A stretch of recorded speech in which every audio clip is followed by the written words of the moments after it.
Psychology के अनुसार यदि आप किसी की तारीफ करते हैं तो आपके दिमाग में एक ऐसा केमिकल रिलीज होता है जो आपको तुरंत ही खुशी का अनुभव कराता है।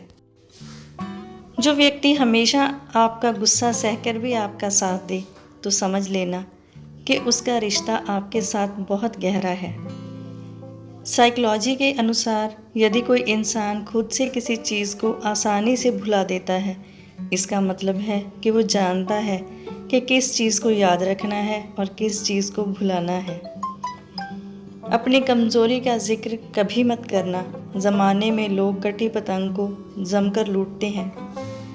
जो लोग सिर्फ आपका वक्त देखकर आपको इज्जत देते हैं वो लोग कभी भी आपके नहीं होते, क्योंकि वक्त देखकर सिर्फ मतलब पूरे होते हैं। साइकोलॉजी कहता है कि यदि कोई व्यक्ति ये सोचकर जीवन जीना शुरू कर दे कि जीवन जीने के लिए केवल आज का ही समय है, तो उस व्यक्ति का परिस्थितियों को देखने का नज़रिया तुरंत ही बदल जाएगा। उसके मन के सभी फालतू विचार गायब हो जाएंगे। साइकोलॉजी के अनुसार खुश रहने के 4 चीज़ें कर सकते हैं। पहला ध्यान, दूसरा मुस्कुराना, तीसरा मदद करना और चौथा अपने सपनों को पूरा करना।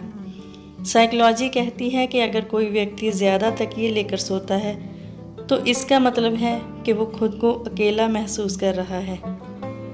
एक रिसर्च के अनुसार कुछ समय के लिए किसी इंसान से थोड़ी बहुत दूरियां बना लेने से असली रिश्ते का पता चलता है और रिलेशनशिप और भी ज़्यादा मजबूत हो जाता है।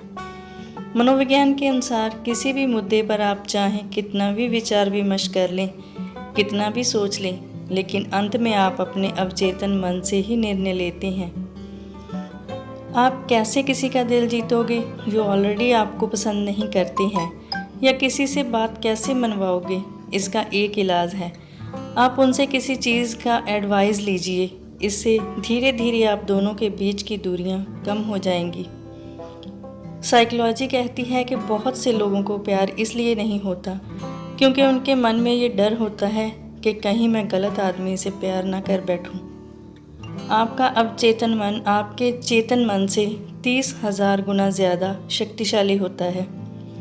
समय एक नदी की तरह है। हम एक ही पानी को दोबारा नहीं छू सकते, क्योंकि जो धारा बह चुकी है वो फिर कभी नहीं आएगी।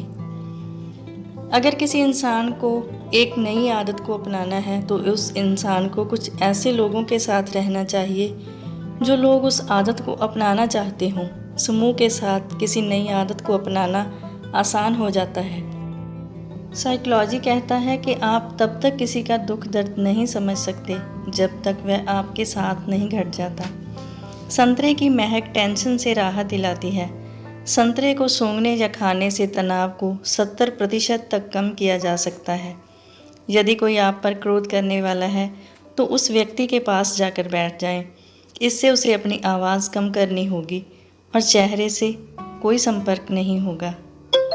ज़िंदगी वह हिसाब है जिसे पीछे जाकर सही नहीं किया जा सकता, इसलिए आज में सुधार करें और पुरानी बातों को अनुभव की तरह इस्तेमाल करें। यदि आप किसी से एक प्रश्न पूछते हैं और वो थोड़ा अधूरा उत्तर देकर चुप हो जाता है तो केवल प्रतीक्षा करें और चुप रहकर उन्हें सुनें।